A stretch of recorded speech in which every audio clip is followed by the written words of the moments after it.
Okay, hopefully the beginning of that didn't get cut off. I wanted to make a quick video about the Ukraine war. I've been thinking about this a fair amount lately. Some things I know about it that don't seem to be getting discussed at all. Well, they are in some places. And why Ben Shapiro is wrong about it, in my opinion. He thinks he's so smart. But in my opinion, he just misses some obvious facts about the Ukraine war. Okay, what do I think about the Ukraine war and everything? What worries me now is it's going to go on forever. Okay, it's just going to keep going, and it's going to keep going, and it's going to keep going, and it's going to keep going. Why is this? It's not all the reasons that Ben Shapiro thinks. The real reason the Ukraine war is going to keep going indefinitely, in my opinion, is money. Okay, that's what Shapiro doesn't talk about. It's money. Ukraine, Peter Schiff talked about this on his podcast, an economist guy, conservative, very free market friendly. We have already sent the Ukraine $113 billion, I believe in 2022, he said. $113 billion in aid in last year alone. As he said, it's likely to grow immensely in this year, next year, and so forth. This is just last year, $113 billion. He said, to put that in perspective, that's $2,500 for every man, woman, and child in Ukraine. Every single person in Ukraine, we've sent $2,500. So for a typical family of four, household of four, we've sent them $10,000 in aid. So far, just so far. Now, he made the point that the average household income in the Ukraine is only $5,000 per year.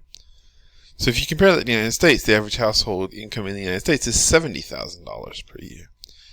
So we've sent the equivalent of 2 times the average annual household income of Ukraine to every household in Ukraine.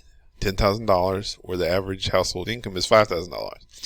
That's the equivalent if some other country sent the United States double our annual household income average, which is $70,000. So if we had been sent $140,000 in aid for every family in America. That's to put in perspective the amount of aid we're sending them. Further, Ukraine's very corrupt. They've got a long history of corruption, just like Russia. There's already been a lot of instances of it, but of course the media doesn't talk about it at all because they don't want Americans to know, basically. But yes, there's already been lots of incidences of, now, it's true that, let's say, if you send a tank to Ukraine, it doesn't help them. That they can't really, quote unquote, abuse it. The only thing they could do, I guess, is turn around and sell that tank. You're not going to be able to sell a United States tank on the black market, per se. That's just not something you can hide. So it's true that, direct military supplies, like a missile, there's not a lot. If we give them a missile, there's not a lot they can do with that missile but shoot it at Russia, They wouldn't dare try to resell it because we'd find out, and, So...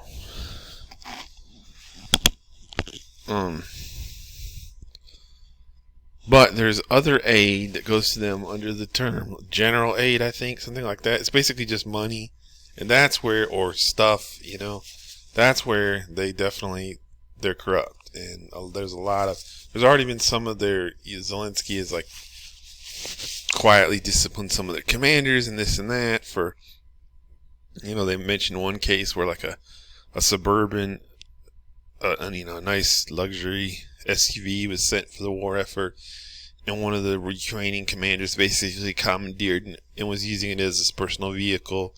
He got disciplined for that, supposedly. Now again,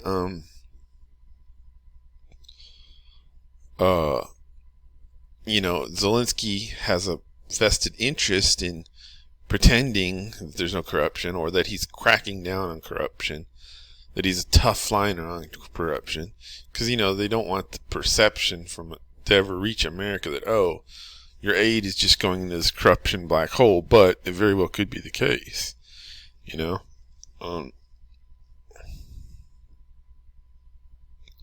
So that's the thing, though.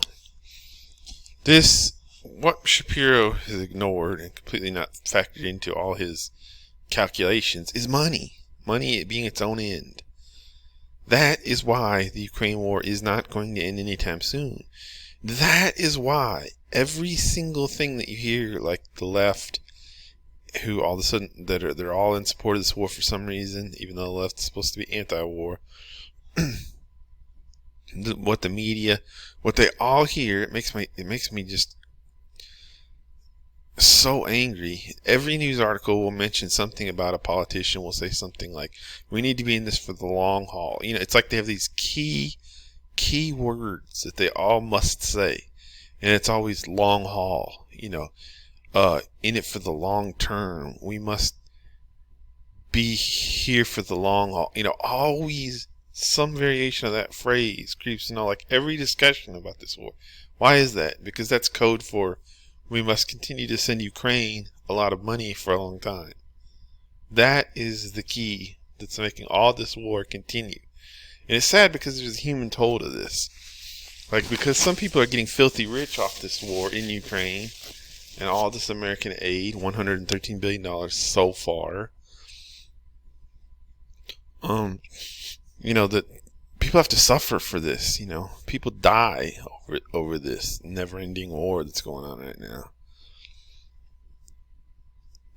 And here's another thing that I think, this is like my own thinking. I've not really heard this anywhere else. Like I heard the thing about how the war is not going to end because of the very rich American aid going to Ukraine from Peter Schiff on his podcast. And I hadn't really thought too much about it before. So, but one thing even Schiff hasn't really talked about that I noticed, and I'm sure he's aware of it because he's very aware of things like this, is also war is a huge expansion of government. Like the largest expansion in the United States government was World War II. War just by nature causes this vast expansion of the government and government power. So I'm going to sit here and say that I don't think the United States is opposed to this war at all. I think they love it, especially the left. Because why? Because it's money. It's a reason. Anytime you can spend more money on something, you're extending your influence there, you know. And this is all just printed money, so they don't care. It's not like it costs them anything in any reality. You know, they'll just print more money. They don't. Yes, that costs. You pay for everything. That's why we have 8% inflation right now. Everything gets paid for in the back end in America by inflation, you know. It doesn't get paid for by raised taxes, because politicians don't like to raise taxes. It's not popular. Or by cutting spending, because politicians don't like to cut giveaways. It's not popular.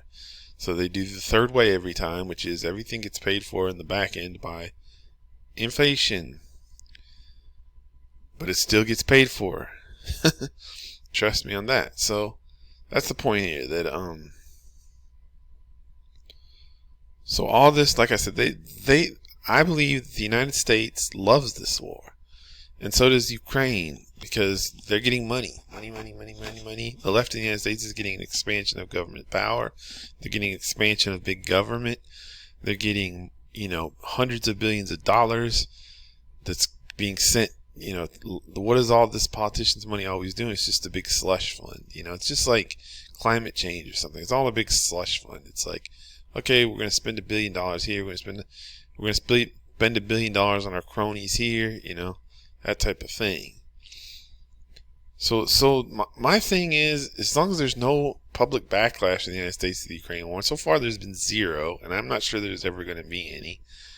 Then there's no you know, remember Vietnam and how that became this big, you know, that it became this big anti-war thing against it, and how Vietnam was just, well, I mean, to me, it's all about public opinion, and there's no public opinion against the Ukraine war whatsoever right now, really. So I don't see, that's all that Biden and the Democrats care about. If they don't see a public backlash to the Ukraine war, and like I said, I don't see it, then it'll keep going forever. Because, like I said, There's nothing for the government to not like here. It increases their sphere of power, it increases their influence. And it's money, and they love to spend money because that's more power and more control. So why would they not like the Ukraine war? And why would it not continue indefinitely? And the sad thing, like I said, is people suffering and dying over this. You know? Here's my take, and I have a lot of sympathy even for Russia in this. I'm not pro-Russia, but I understand where they're coming from in a lot of ways. First of all, you have to understand that they look at this as we're in their backyard. Okay, they've always looked at it that way since the collapse of the Cold War. And all these little Russian satellite states joined NATO, and they hate that because they see NATO as this aggressor in all around their borders. Okay, this to me is equivalent. Ukraine is obviously right next to Russia. This is to me is equivalent as if the United States had some military issue in Mexico, right? If the tables were turned here, and we were like, let's say, I could easily see it because of the drug war. You know, they're always, let's say their drug cartels got really aggressive and started, I don't know, attacking American cities or something. And so we invaded Mexico, right? We're like, all right, your drug stuff's out of control. We're going in. And Russia was like, no, you can't do that. You can't do that. And Russia sent a whole bunch of troops. And let's say Russia had troops all in like Panama, Venezuela, all around there. And then they were like sending troops, and then they started, sending all these aid and arms and rockets to Mexico to help fight us. And they were like, oh, this is terrible. And let's say they had something let's say they had the Russian Treaty Organization, that the doctrine of it was, if you invade any Russian Treaty Organization country, you've invaded Russia, and we're sworn to defend you, and we will nuke you if you, we will use nuclear weapons to defend any Russian treaty organization. And let's say they had been thinking in the time leading up to this, hey, we're going to invite Mexico into the Russian Treaty Organization. So at that point, if the United States ever does anything to Mexico, it's nuclear war. We're going to defend Mexico with our nuclear ICBMs. That's what's happening here, but in reverse to Russia. Because nobody talks about any of this at all. But the whole reason Russia invaded Ukraine was because they knew that Ukraine was going to join NATO eventually. That's where this was headed. That's what they did not want, okay? NATO was the reason for this war. Like, if NATO didn't exist, Russia would not have invaded Ukraine. That's another thing that I've recently realization. I never thought about NATO in one way or another, Until recently, it all crystallized real quickly for me. When I learned that Rand Paul hates NATO. I usually like Rand Paul and his opinions. I can't say I, know a lot about Rand Paul or anything, but I know that he's a big libertarian, and I like him. But he is against NATO, but NATO has become just another huge government program that has vast overreach. Like, think about it. The whole premise of NATO is like all the countries are going to pledge to defend each other, right? So we let some little country like Lithuania put them in NATO. Like, I'm sorry, Lithuania is not equal partners in like, oh, if somebody invades the United States, Lithuania is going to help. First of all, that's probably not true. Lithuania doesn't give a crap about the United States. If we got invaded by aliens tomorrow and the aliens were like, hey, everybody chill out, we're just here to invade the United States, Lithuania would be like, okay, you can have the United States, we'll just chill over here. Lithuania does not care about the United States. They would not defend us. But, and it's also a very one-way street. It's the United States with all this money and all this military might pledged to defend Lithuania, and Lithuania with some goats and a few chickens. Yeah, we're gonna equally pledge to defend the United States back. That's not an equal system. That's charity. That's the United States just trying to be this giant bully, trying to protect the whole world, be the whole world's police force, and all that business. And even in Lithuania, it's fine. But the one I have a problem with is Turkey. It's absolutely ridiculous that we let every country in NATO, we let Turkey in. Erdogan is a terrorist thug, and I don't even know if I said his name right, and it's ridiculous that they're in NATO, and it's a symptom. It's like any other government program. It's just all completely out of whack to reality now. It's just grown with no conception that, hey, maybe this shouldn't just grow all the time. I could understand probably NATO had a reason after World War II. And a few core countries like the United States, Great Britain, France, Germany. But now, it's just grown to the point where it's useless, and it's like every country in the world is going to be in NATO, so the United States blood is going to be pledged to defend all these countries we have no business defending, like Turkey, Turkey would just assume the United States be blown to smithereens, yet we're pledged with our citizens' blood to defend Turkey now. It's just absolutely insanity. And and like I said, Rand Paul noted that NATO caused this war, okay? The reason this war happened is because Russia knew that in the next, 10 years or so, Ukraine was headed down the road of joining NATO. And at that point, they would have no control over Ukraine. And so they want to control Ukraine to an extent. They'd like a buffer of satellites around them so that the United States isn't on their border everywhere like we are right now.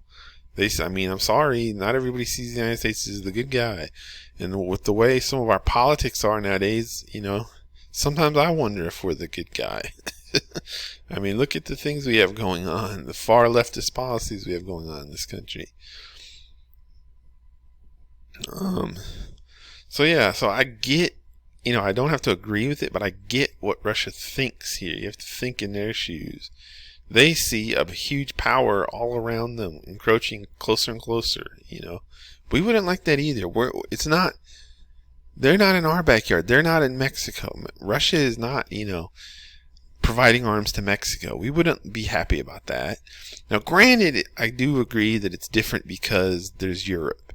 And Europe is like its own very important area of the world that, the West is very obviously part of. So we can't just, to say it's Russia's backyard, it's a very important area. It's not like, you know what I mean?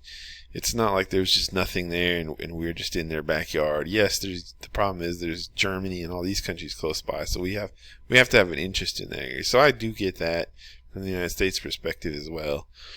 But yeah, so I just wanted to point this out, but this situation to me is very frightening because this could really lead to World War III and, set the human race back 100 years. It really could. Now, I could make a whole other video about how nuclear war would not wipe out the human race, not even close. And this whole idea of nuclear winter is like proven false by now. There would be no nuclear winter, But on the other hand, it would be immensely catastrophic, obviously. But so yeah, I don't know where this goes. It's frightening. But I think that the bloodlust of the liberals who are just they're on social media, they're just constantly agitating to invade. I'm waiting for. They've already, crossed all these lines. And at first it's like, we're not going to send this missile to Ukraine. Okay, we sent it. We're not going. Then the latest thing was tanks. We're not going to send tanks to Ukraine. Then we sent them. Well, the next thing is going to be airplanes. They're saying, oh, we got to send F-16. The bar just keeps sliding. So to me, the ultimate end goal here is there's going to come a point where these liberals are going to say, we got a nuclear first strike Russia. We got a nuclear strike Russia. That's what, as ludicrous as that sounds, that's the end game here. They keep asking more and more and more. What are they going to do after they get the airplanes? There's nothing left at that point except, well, we have to nuke Russia. We have to do a nuclear first strike on Russia. You know what I mean? That's the end game, They keep asking for more and more and more. So yeah, that's my opinion and why I think Shapiro is just wrong about it, because he talks about a lot of things, and he said it from the very beginning. One of his first videos I saw about it, he's like, oh, the United States has this and this and this interest in the Ukraine war. And he rattled some off. And they were all nonsense. The United States has no interests in the Ukraine war. I'm sorry, we don't have any interest there. We don't. It's none of our business, you know. As terrible as that sounds, because another thing why I'm somewhat sympathetic to Russia on this, there's a lot of areas of the Ukraine, especially the ones there now, were Russian friendly to begin with. If you look on any of these maps showing where the Russians controlled, they'll all say something like under Russia's control since before the war. Russia controlled a lot of these areas, and Russian separatists were very strong in these areas to begin with. A lot of them. Not all of Ukraine, obviously, but the parts they're in now. So it's like the natural way of things is that these Russian-friendly areas always existed, and they were under Russian control to begin with before any of this even started. So again, that's just like these areas probably naturally, and Elon Musk kind of knows this. There's a lot of areas of Ukraine that naturally belong under Russia's control. I'm sorry, but that's just the facts.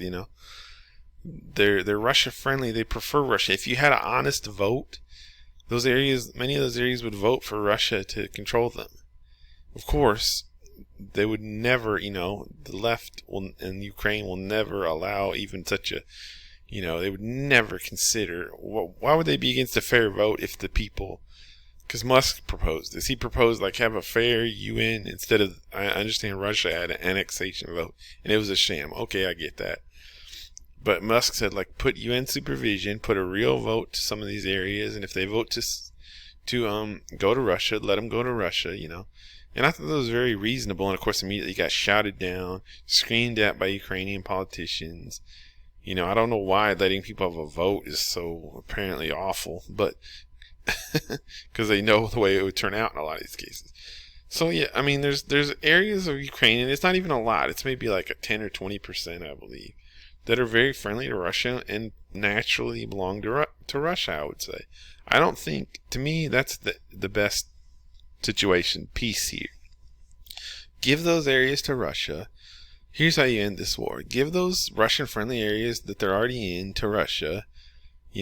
Some reasonable Russian-friendly areas that they may want. Or at least hold a vote. That would, again, hold a fair vote in those areas. That's step one. Step two is say NATO's never joining Ukraine, okay? Or at least for, I don't know, 50 years or whatever you want to say. Because that is really what Russia's worried about, is NATO or Ukraine joining NATO.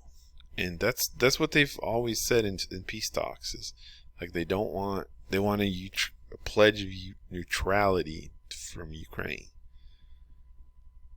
And Shapiro is turning around saying he wants NATO to just basically arbitrarily, I guess, Ukraine to just join NATO. What a terrible idea. Because I guarantee you, Russia's not going to stop attacking because NATO joins Ukraine, They're going to immediately keep attacking, without a negotiated peace. And so then what? Then you have to, if you go by NATO's word, you have to... So I just can't believe Shapiro is so stupid about this. And he's supposedly this super smart guy and this and that. Like I said, his original video about how the United States has these interests in Ukraine, I'm like, what are you talking about? We have no interest in Ukraine. He was like, our interest is to push back on Russia. So that push back, what are you talking about? We're everywhere around them, and it's our job to push back on them. To me, this is a territorial conflict that we have no business in whatsoever. That's but this is the meddling. You have to meddle in absolutely everything, apparently. No, you don't have to meddle in everything. It's not our business. Leave it alone. We don't meddle in India fighting with Pakistan. We don't meddle with, it's their thing. It's not our job to control everything in the world. And how arrogant would it be to think that we do, It's not our job to police, we don't go invade Saudi Arabia because they do human rights abuses.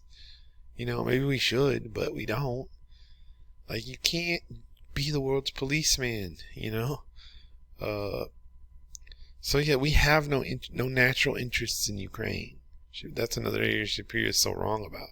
And then he goes and another one of our main interests was to show China that we would not allow them to invade Taiwan, and by okay, so he's making this big stretch that by somehow supplying Ukraine with arms translates to China and Taiwan somehow. First of all, if you know anything about that geopolitical situation, China cannot invade Taiwan, okay? Let me repeat that. China cannot invade Taiwan. They don't have the naval capacity, and they never have.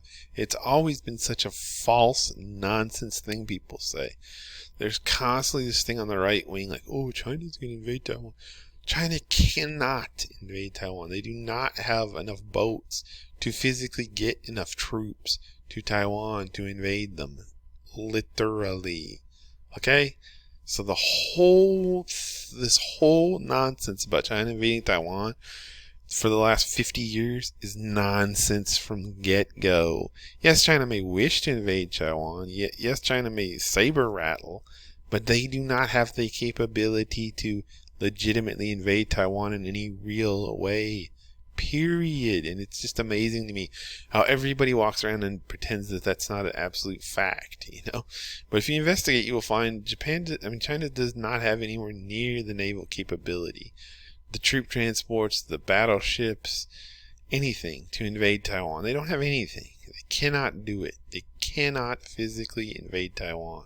Now, of course, if the United States didn't exist, they could lob a few nukes at Taiwan or whatever, probably take care of them that way. But we do exist, so they can't do that, you know. So yeah. But it's just such nonsense that there's this, you know, crisis that we have to be ready to protect Taiwan. There is no threat to Taiwan, you know. Period.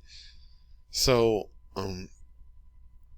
yeah. So you know, that's that right away is a false goal. You know, Shapiro says, oh, we need to stand up to the Russians in Ukraine so that China will see that we'll stand up for our allies in Taiwan. False goal, complete nonsense, you know. There's no threat to Taiwan, no realistic threat to a land invasion of Taiwan at all, you know. Sure, they could easily be shelled, but, you know, that's a whole nother story, and why would China do that, you know, in this case right now? What they want is to own Taiwan, not to shell Taiwan. Anyways, and you know, not to mention the massive damage it would do to their economy because the United States would crack down on them and all this sort of thing, sanctions, whatever. Anyways, so yeah, so he listed all these reasons why interests the United States supposedly has in Ukraine. We have no interests in Ukraine. Okay, that's the ugly truth that he doesn't want to say. We have no interest in Ukraine. It's not our business. Like, in what should naturally happen, probably Russia would take over Ukraine. Okay, so what? You know, I don't think that's it. It's not the greatest thing in the world, but Ukraine isn't the, you know, great sweeties that they're portrayed to be either. They have a lot of Nazi roots and stuff. Anyways, so yeah, and you know, so I think the real solution here would probably be to give Russia some of Ukraine that's naturally friendly to Russia anyway, and agree that Ukraine's not joining NATO anytime soon. You know, you could probably get something done with that, but this war is not going to end that way because it's money. You know, Ukraine's not going to want to turn off the United States aid, that gravy train. So I don't know where it ends, unfortunately. It's not good. And the liberals are mad now because Russia's kind of slowly turning the tide. They're slowly making gains again. And they hate that. So that's why all this, oh, we got to send them tanks. Oh, we got to send them planes now. Oh, we got to send them this. But yeah, I just wanted to, like I said, I don't think Shapiro's on the left, but I just think he has a misguided view of a lot of things. Like the United States has some vested interest in Ukraine. We have no interest in Ukraine. We have no business being there, period. You know, and all his stuff is nonsense. And his interests of the United States in Ukraine that he listed in another video were all just categorically, you know, thin air. You know, okay. It's like me saying like if my Mexico scenario, like the United States invaded Mexico to clamp down on their drug lords. And what if Russia was like, well, we have interests in Mexico because we want to prove that the United States can't just go bully any country in the world. And we have interest in Mexico because, you know, we want to show that China can't just run all over, Mongolia like this, you know, like, and you'd be like, what? Like, it doesn't even make sense. That's basically what he's the same way Shapiro's United States interests in Ukraine are. So yeah, that's the points I wanted to make about Ukraine. That the left loves Ukraine because it's an expansion of government. It's a lot of money. That's why, sadly, because real people get hurt. That this war is not ending anytime soon. It's because of money, money, money, money, money. You know, aid, aid, aid, aid. That's why you will always hear on these left-wing media like NBC News, CNN, you always hear these politicians always utter the key gold phrase, the long haul. We're in it for the long haul. That means we're going to keep the money flowing. We're going to keep the money flowing. We're going to keep the government flowing. Keep the massive government expansion flowing. You know, that's what it means. Anyways, that's my video.